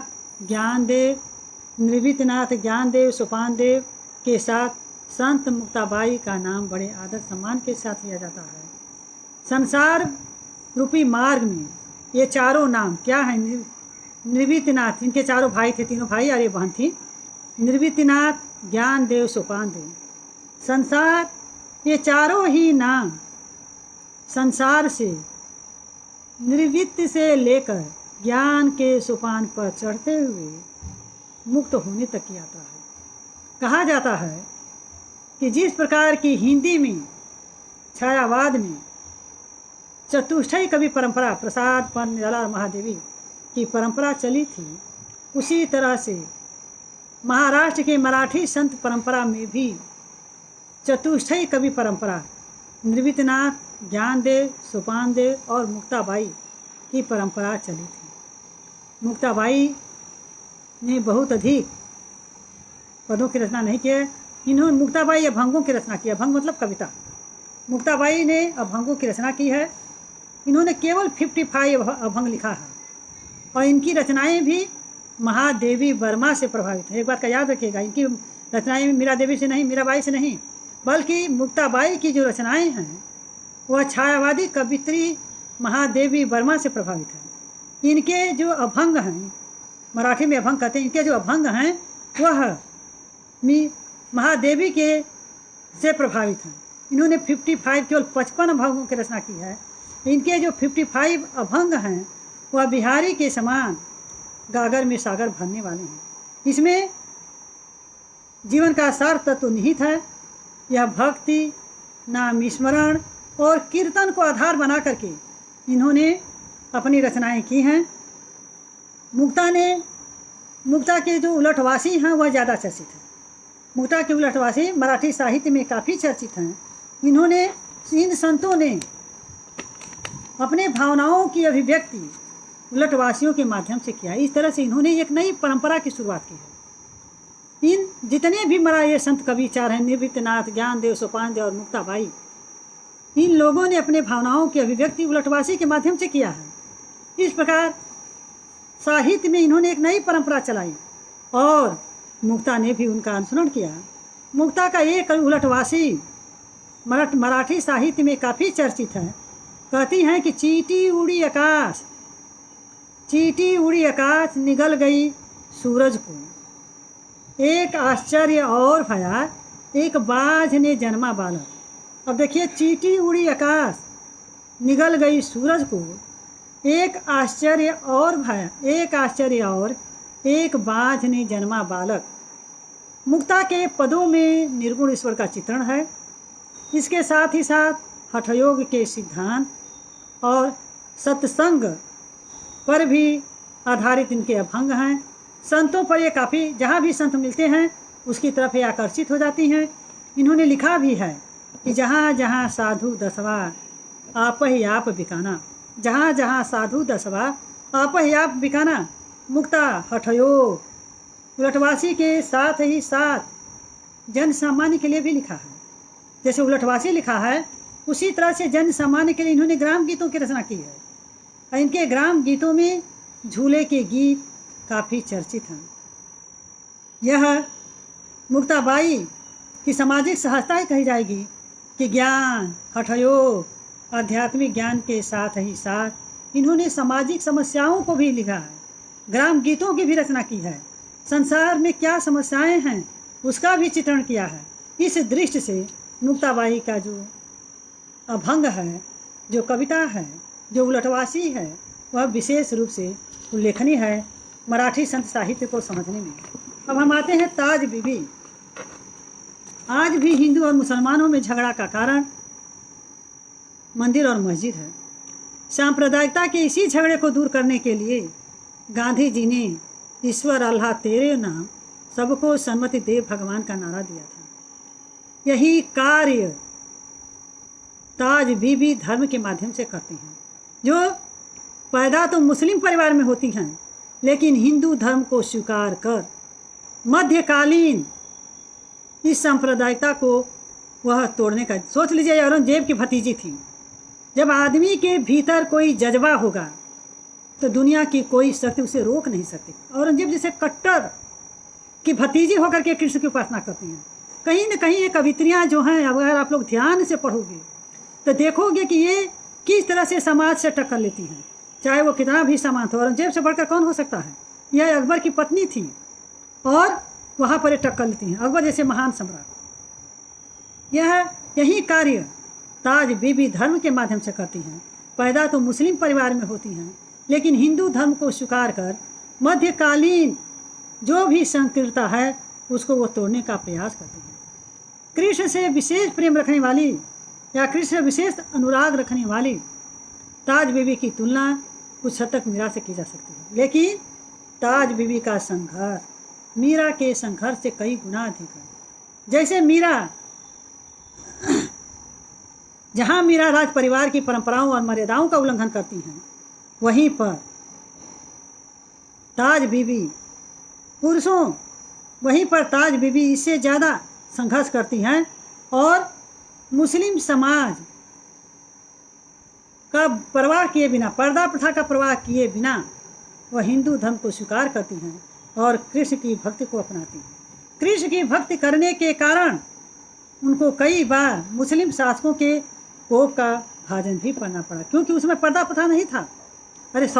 उसमें पर्दा प्रथा बहुत अधिक था और पर्दा प्रथा का विरोध करके मुस्लिम होते हुए अपने धर्म को छोड़ करके कृष्ण की भक्ति करना एक चुनौतीपूर्ण कार्य था, एक क्रांतिकारी पूर्ण कदम था। और ताज बीबी उस कार्य को करती हैं। मुस्लिम शासकों के कोप का भाजन बनते हुए भी अपने निर्णय से, अपने विचार से अपना कदम पीछे नहीं हटाती हैं, बल्कि वो अटूट रहती हैं और कृष्ण की भक्ति करते हुए कहती हैं कि सुनो दिल जानी, अपना धर्म परिवर्तन के संबंध में अपनी भावनाओं का व्यक्त करते हुए कहती हैं कि सुनो दिल जानी मेरे दिल की कहानी, तुम दस्त ही बिकानी बदनाम हो समझी। सुनो दिल जानी मेरे दिल की कहानी, तुम दस्त ही बिकानी बदनाम भी सहूँगी मैं। देव पूजा ठानी निवाज हूँ भुलानी, तज कलमा कुरान सारे गुनन गहूँगी मैं। श्यामला सलोना सरताज कुल्ली दिए, तेरे नेहदाग में निदाग हो ढहूँगी मैं। नंद के कुमार कुर्बान तेरी सूरत पर, हूँ तो मुगलान हिंदुवान हो रहूँ। देखिए कितनी अच्छी बात करें कि सुनो दिल जानी मेरे दिल की कहानी, तुम दस्त ही बिकानी बदनाम भी सहूँगी मैं। देव पूजा ठानी निवाज हूँ भुलानी, तज कलमा कुरान सारे गुनन गहूँगी मैं। श्यामला सलोना सरताज कुल्ली दिए, तेरे नेहदाग में निदाग हो ढहूँगी मैं। नंद के कुमार कुर्बान तेरी सूरत पर, हूँ तो मुगलान हिंदुवान हो रहूँगी मैं। यहाँ कृष्ण बीच बीच में लोग लिख रहे हैं, उसी पर ध्यान मेरा चला जा रहा है। कृष्ण की भक्ति करने के कारण, अभी मैं आप लोगों को बताती हूँ, आपने सही कहा कि महादेवी बाद में हुई हैं, लेकिन कहने के लिए कि महादेवी चूँकि इतनी चर्चित हो चुकी हैं कि उसका अनुसरण ये नहीं कर सकती, इसीलिए कहा गया है कि उन्होंने महादेवी का अनुसरण किया, समझाने के लिए कहा गया है। इसे मैं अभी बाद में आपको बताती हूँ। आपका प्रश्न बिल्कुल लॉजिक है और मैं अभी आपको बताती हूँ इसके बारे में। बस एक और बता दूँ मीराबाई का, इसके बाद आपके सभी प्रश्नों का मैं उत्तर दूँगी। ताज बीबी हिंदू धर्म शायद कृष्ण प्रेम के कारण ही स्वीकार की होंगी और कृष्ण की भक्ति करने के कारण ही ताज बीबी हिंदू रीति रिवाजों से भली भांति परिचित थी। वह सुबह स्नान करने के पश्चात मंदिर में जाती थी और मंदिर में जाती थीं और मंदिर में प्रसाद ग्रहण करने के पश्चात ही आकर के घर में अन्न और जल ग्रहण करती थीं। कहा जाता है, किंवदंती है कि एक बार जैसे ही मंदिर के पुजारियों को यह पता चला कि ताज बीबी हिंदू नहीं मुसलमान हैं, उन्होंने मंदिर के अंदर जाने से मंदिर के अंदर प्रवेश करने से मना कर दिया, उन्हें दर्शन करने से रोक दिया। नित्य नियम के अनुसार ताज बीबी भगवान का दर्शन करती थी, उनके प्रसाद को ग्रहण करती थी, घर आती थी, तब वह अन्न जल ग्रहण करती थी। चूँकि मंदिरों ने उन्हें दर्शन नहीं करने दिया, जिसके कारण वह प्रसाद नहीं लेने दिया, जिसके कारण ये उपवास करते हुए कृष्ण को याद करते रहे। कहा जाता है कि जब सभी लोग सो गए तो श्री कृष्ण स्वप्न में मनुष्य का रूप धारण कर प्रसाद लेकर के आए और इनको उन्होंने दिया और कहा, आज पुजारियों ने तुम्हें मंदिर के अंदर नहीं जाने दिया, तुम्हें मंदिर में प्रवेश नहीं करने दिया, जिसके कारण कि तुमको प्रसाद नहीं मिला, लो तुम प्रसाद ग्रहण करो। तो ताज बीबी कृष्ण के द्वारा लाए गए प्रसाद को ग्रहण करती हैं और जैसे ही मंदिर के पुजारियों को यह पता चलता है, वह दौड़े हुए आते हैं और ताज बीबी से वह माफ़ी मांगते हैं। और वास्तव में कृष्ण काव्य के कवित्रियों में ताज का स्थान कला पक्ष के सौंदर्य की दृष्टि से मीरा के बाद आता है। इनका काव्य कला की कसौटी पर पूर्ण परिष्कृत होकर के निखर गया है। यह कहना अतिशयोक्त नहीं होगा कि ताज अपने युग की सचेष्ट कलाकार थी और अनुभूतियाँ, प्रतिभा तथा कला तीनों मिल करके उन्हें पारस बना देती हैं। अब मैं अंत में आती हूँ मीराबाई का बताने के बाद आप सभी लोगों के प्रश्नों का मैं उत्तर दूंगी। हिंदी, राजस्थानी, गुजराती तीनों की त्रिवेणी में नहाई हुई मीराबाई का जो काव्य है वह नारी चेतना का सशक्त दस्तावेज है, क्योंकि हिंदी, राजस्थानी और गुजराती तीनों की त्रिवेणी में नहाई हुई मीराबाई का काव्य, मीराबाई की कविता नारी चेतना का सशक्त दस्तावेज है। मीरा का जन्म ऐसे समाज में हुआ था जहाँ पर रूढ़ियों, अंधविश्वासों का बोलबाला था। कन्या जन्म अपराध समझा जाता था, कन्या को जन्म के साथ ही मार देने की प्रथा थी। ऐसे समय में ऐसे सामंती समाज के लिए मीरा की कविताएं विरोधी चेतना का परिचय देते हुए पूरे समाज को चुनौती देती हैं।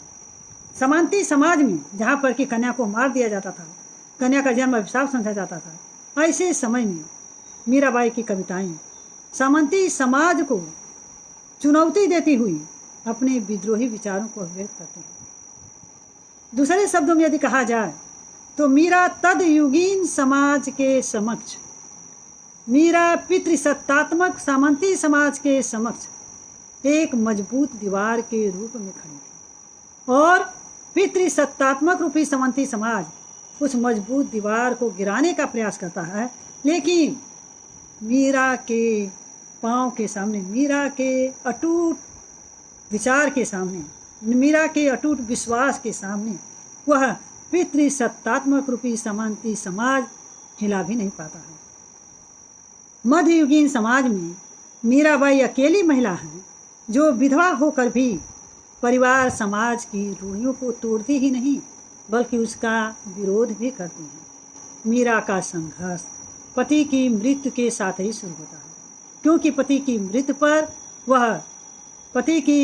पर वह विधवा नहीं होती, पति की मृत्यु पर वह सती नहीं होती, बल्कि विधवा हो करके वह साधु संतों की संगत करती हैं और जिसके कारण उन्हें अनेक प्रकार के कष्टों का सामना करना पड़ा।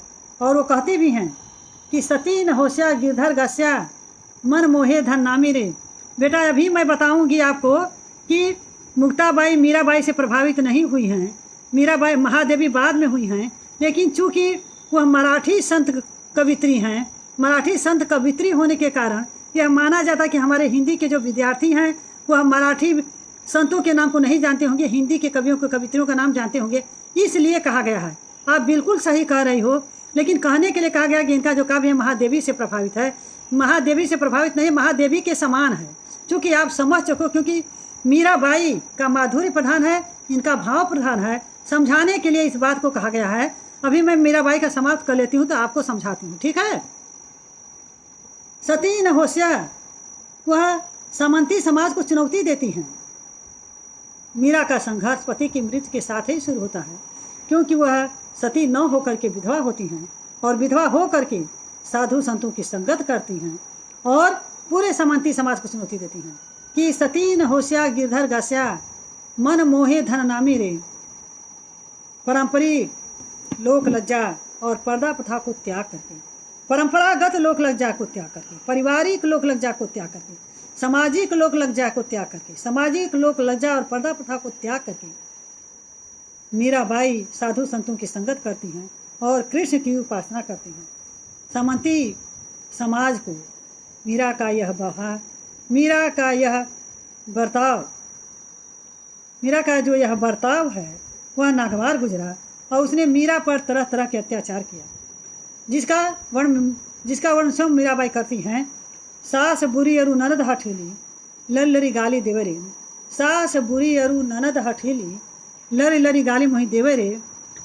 यदि कहा जाए तो मीरा का जो काव्य है वह विरुद्धों के सामंजस्य का काव्य है, क्योंकि इनकी कविताओं में एक ओर स्त्री बनाम पुरुष, राजतंत्र बनाम प्रजातंत्र, सामंती बनाम मानवीय मूल्यों का सम्मिश्रण है।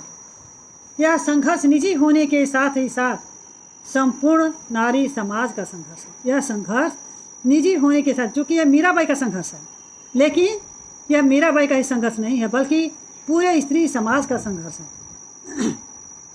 इस संदर्भ में शिव कुमार मिश्र ने लिखा है कि मीराबाई अपने माध्यम से मध्यकालीन समाज में टूटती, कराहती, नाना प्रकार के कष्टों, यातनाओं को सहन करती हुई आम जनता का एहसास कराती है। मीराबाई अपने कविता के माध्यम से मध्यकालीन समाज में टूटती, कराहती, नाना प्रकार के सामाजिक अत्याचारों और पारिवारिक प्रताड़नाओं को सहन करती हुई, नाना प्रकार के कष्टों को सहन करती हुई आम नारी का एहसास कराती है। उसके दुख और सुख को अपनी कविता के माध्यम से आवाज़ देने का प्रयास करती है। साथ ही साथ उस समाज को या उस समाज का पर्दाफाश करती हैं, उस समाज को नंगा करती हैं जहाँ पर स्त्रियाँ इतनी परवश और असहाय हैं कि उनका समाज के द्वारा बनाए गए नियम के विरुद्ध, उन्हें समाज द्वारा बनाए गए सिद्धांत के विरुद्ध एक कदम रखना भी उन्हें भ्रष्ट, पतिता, चरित्रहीना करार देने के लिए पर्याप्त होता है। हिंदी साहित्य में प्रथम बार मीरा की कविताओं में आत्मबोध के प्रति तीखा स्वर, आप लोग देखे होंगे, किसी ने भी अपने जो संकट है या जो कष्ट है उसको व्यक्त नहीं किया, केवल मीराबाई हैं। हिंदी साहित्य के इतिहास में प्रथम बार मीरा की कविताओं में आत्मबोध के प्रति तीखा व्यंग मिलता है, तीव्र स्वर मिलता है।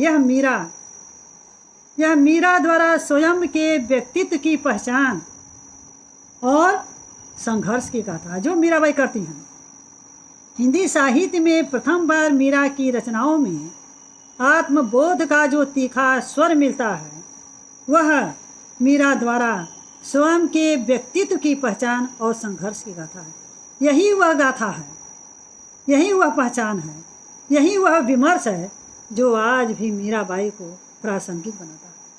आज से 300-400 वर्ष पहले जिस समाज को मीराबाई ने देखा था, जिस समाज का उन्होंने अनुभव किया था, जिस समाज से उन्होंने टकराने की हिम्मत की थी, जिस सामंती समाज के विरुद्ध उन्होंने कड़ी आवाज़ उठाई थी, आज की स्त्रियां उसी समाज को देखती हैं लेकिन अनुभव नहीं करती हैं। ऊपर से देखने पर, इस अर्थ से देखने पर मीराबाई की जो कविताएं हैं वह धर्म से ओतप्रोत जान पड़ती हैं, लेकिन यदि गंभीरतापूर्वक देखा जाए, गंभीरतापूर्वक विचार किया जाए तो मीरा की जो कविताएं हैं वह संघर्ष, शोषण के विरुद्ध संघर्ष करती हुई एक स्त्री की आत्मकथा। ऊपर से तो लगता है कि यह कृष्ण की भक्ति कर रही हैं, ऊपर से देखने पर मीराबाई की कविताएं भक्त से ओतप्रोत जान पड़ती हैं। लेकिन गंभीरतापूर्वक यदि अध्ययन किया जाए तो मीरा की कविताएं शोषण के विरुद्ध संघर्ष करती हुई एक स्त्री की आत्मकथा है और एक स्त्री की आत्मकथा, जिस संघर्ष को मीराबाई ने आजीवन सहन किया, जिस संघर्ष से, जिस कष्ट से मीराबाई ने आजीवन संघर्ष किया, और जिस कष्ट को उन्होंने आजीवन भोगा, जिसकी मुक्ति के लिए आजीवन संघर्ष करती रहीं, उस मीराबाई को मारने के लिए, जैसा कि उन्होंने लिखा है कि मीराबाई को उन्होंने लिखा है कि मारने के लिए राणा संगा ने विष का प्याला भेजा, लेकिन कृष्ण से अत्यधिक प्रेम करने के कारण वह विष भी अमृत हो गया। और वो लिखते भी हैं कि पगबाद घुघुरिया नाचो रे, पगबाद घुघुरिया नाचो रे, सास कहे मीरा बौरानी, जग कहे कुलहासी रे, पगबाद घुघुरिया नाचो रे, लोग कहे मीरा बावरी, सास कहे कुलनासी रे, बिखरो प्यालो राणा भेजो, मीरा पीवा हस्या रे, पगबाग घुघुरुआ नाचो रे, लोग कहा मीरा बावरी, सास कहे कुलनासी रे, बिखरो प्यालो राणा भेजो, मीरा पीवा हस्या रे। मीरा द्वारा बार बार राणा संगा द्वारा विष देने की बात कही गई है। यदि इसमें अतिशयोक्ति है तो इतना तो निश्चित ही है कि मीरा को आजीवन दुखों का सहन करना पड़ा, कष्ट को सहन करना पड़ा, दुख को भोगना पड़ा, जैसा कि उनकी पदों से ज्ञात होता है। मीरा की कविता में स्त्री आत्मा की ऐसी आवाज़ सुनाई देती है, मीरा की कविता में स्त्री प्रताड़ना की ऐसी आवाज़ सुनाई देती है, मीरा की कविता में स्वतंत्रता के लिए छटपटाहट, मुक्ति की कामना करती हुई स्त्रियों की ऐसी आवाज़ सुनाई देती है जो पराधीनता के बोझ से बोझी और स्वतंत्रता की आकांक्षा से प्रेरित है, जिसे आजकल महिला विमर्श कहा गया है या स्त्री विमर्श कहा गया है। इसमें मीरा की कविता में स्त्री आत्मा की जो आवाज़ सुनाई देती है वह पराधीनता के बोध से पीड़ित और स्वतंत्रता की आकांक्षा से पीड़ित स्त्री की आवाज़ सुनाई देती है। मध्यकाल में मीरा एकमात्र ऐसी विधवा महिला थी जो राणा संगा रूपी सामंती समाज को चुनौती देती है।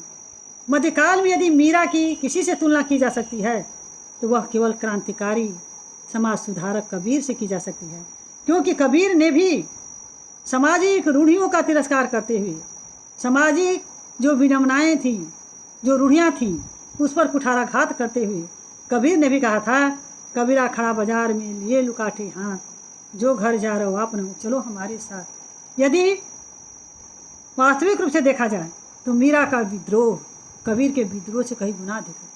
जिस समाज में नारी को बोलने की स्वतंत्रता नहीं थी, जिस समाज में नारी को भोगनी विलासनी रमणी समझा जाता था, जिस समाज में स्त्री को साधना के मार्ग में बाधक समझा जाता था, उस समाज में सामंती समाज, राणा संगा जैसे सामंती समाज को चुनौती देना क्रांतिकारी पूर्ण कदम था। मध्यकाल क्यों, आधुनिक युग का कभी भी शासक की आलोचना करने में भय महसूस करता है। स्वयं मध्यकाल में तुलसीदास जी अपने समय के शासक का वर्णन प्रत्यक्ष रूप से न करके कलिकाल के माध्यम से करते हैं। वहीं पर मीराबाई बड़े ही निर्भीक स्वर में राणा संगा को चुनौती देती हैं और कहती हैं, मूर्ख जन सिंहासन राजय, मूर्ख जन सिंहासन राजय, पंडित फिरता द्वारा मीरा के प्रभु गिरधर नागर राणा भगत संहारा। देखिए कि मूर्ख जन सिंहासन विराजो, ऐसी कटु बात कहने की हिम्मत किसी में हो ही नहीं सकी। मूर्ख जन सिंहासन राजे, पंडित फिरता द्वारा मीरा के प्रभु गिरधर नागर राणा भगत संहारा। मूर्ख जन सिंहासन राजो, यह कहने की हिम्मत बड़े से बड़े लोगों को भी नहीं पड़ेगा। यह कटोक्ति राणा संगा रूपी सामंती समाज पर कुठाराघात करना, इस तरह से प्रहार करना, इस तरह से कटु बातें कहना मीरा का एक प्रकार से क्रांतिकारी पूर्ण कदम था। हमारो काई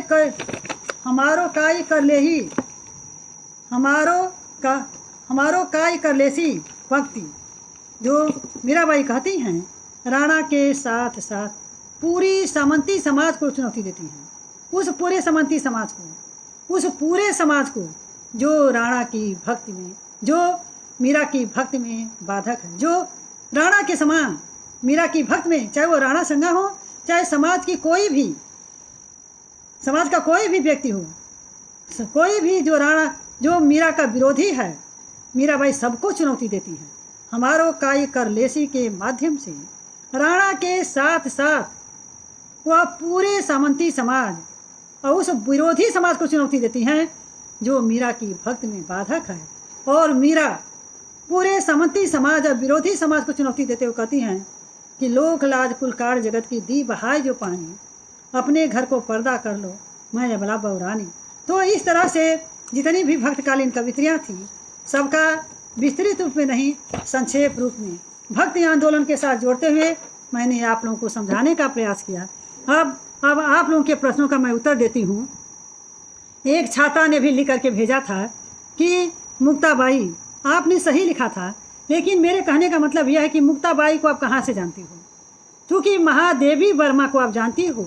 महादेवी, आप यह नहीं कह सकते कि मुक्ताबाई का प्रभाव महादेवी पर पड़ा है। फिर आपको पीछे इतिहास में जाना पड़ेगा। इसलिए समझाने के लिए कहा गया है कि चूँकि आप समझ पाओ कि हमारे यहाँ, क्योंकि हर व्यक्ति अपना जो कवि होता है, अपनी जो कवित्री होती है, उसके महत्ता का गुणगान करता है। इसलिए इसको कहा गया कि अगर हम कहते हैं कि मुक्ताबाई का प्रभाव महादेवी वर्मा पर पड़ा है तो शायद यह उतना उचित नहीं प्रतीत होता, आपको अच्छा नहीं लगता। इसलिए कहा गया है कि महादेवी का प्रभाव इनके ऊपर पड़ा है। अगर आप देखोगी तो अंडाल भी मीराबाई के बहुत पहले की हैं। कहा जाए तो अंडाल का ही प्रभाव मीराबाई पर पड़ा है, लेकिन आप नहीं कह सकती हैं क्योंकि मीराबाई का साहित्य आप पढ़ती हो। मीराबाई चर्चित हो चुकी हैं, इसीलिए चर्चित होने के कारण इन कवित्रियों का प्रभाव सबके ऊपर दिखाया जाता है। और महादेवी भी मीराबाई के बहुत पहले की हैं, लेकिन यह नहीं कहा जाएगा कि अक्क महादेवी का प्रभाव मीराबाई पर पड़ा है। हम इसलिए कहते हैं क्योंकि मीराबाई का साहित्य हम पढ़ते हैं, हम उससे परिचित हैं। हमारे लिए मीराबाई नारी विमर्श के क्षेत्र में एक मील का पत्थर सिद्ध हो चुकी हैं। अक्क महादेवी के बारे में हम नहीं जानते हैं, अंडाल के बारे में नहीं जानते हैं, सहजोबाई के बारे में हम नहीं जानते हैं, दयाबाई के बारे में हम नहीं जानते हैं, मुक्ताबाई के बारे में हम नहीं जानते हैं। इसलिए चूँकि हमारी कवित्रियाँ जिसे हम परिचित हैं, उनकी सर्वश्रेष्ठता को सिद्ध करने के लिए, उनकी महानता को ज्यों का त्यों बरकरार रखने के लिए हमको यह कहना पड़ता है कि मीराबाई का प्रभाव सहजोबाई पर पड़ा है, मीराबाई का प्रभाव महादेवी पर पड़ा है। यदि सत्य रूप में कहा जाए तो मीराबाई के पर सहजोबाई और मीराबाई पर अंडाल और अक्क महादेवी का प्रभाव पड़ा है, न कि इनके ऊपर मीराबाई का प्रभाव पड़ा है। और किसी को कुछ पूछना है? और आप लोग पूछिए, कुछ पूछ रहे थे मैं भूल गई हूँ। कोई हो तो आप लोग डालिए, मैं बताऊँ आप लोगों को। इसे काटिएगा मत, मैं सेव करूँगा। अच्छा, आप लोग किसी को कुछ पूछना है? उसका फोन आया था, अभी टाइम हो गया तो मैं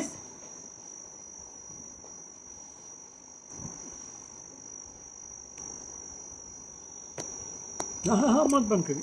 नहीं बंद नहीं। तो अब मैं बंद करूं? कहाँ गए सीमांकन जी?